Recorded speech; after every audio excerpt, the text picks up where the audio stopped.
అయిన తర్వాత వ్యాపకాలు తగ్గాలి. పెద్ద అయిన కొద్దీ వ్యాపకాలు తగ్గించుకోవాలి. పెళ్లి కాకముందు వ్యాపకాలు ఉండాలి. ఎందుకంటే యువకుడి మనస్సు, యువతి మనస్సు ఖాళీగా ఉందంటే ఖచ్చితంగా దెయ్యాలు తిరుగుతాయి అందులో.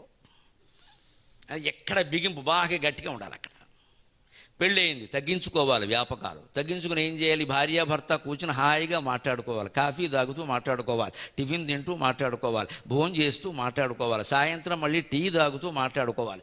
రాత్రి పడుకునే ముందు కూడా 5 నిమిషాలు హాయిగా మాట్లాడుకుని శుభరాత్రి చెప్పుకుని పడుకోవాలి. ప్రశాంతంగా పడుకుంటారు.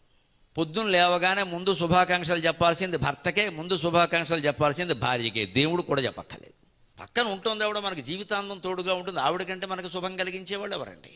ముందు మానసిక ఆనందానికి ప్రాధాన్యం ఇవ్వాలి, ముఖ్యంగా కొత్తగా పెళ్ళి అయిన వాళ్ళు. ఆ మానసిక ఆనందం పబ్బులోనో, క్లబ్బులోనో, బయట హోటల్స్లోనో దొరకదండి. ఇంట్లో ఏదన్నా వండుకుని ఆవిడ వండి ఈయన సాయం చేసినా, ఈయన వండి ఆవిడ సాయం చేసినా దొరుకుతుంది ఖచ్చితంగా.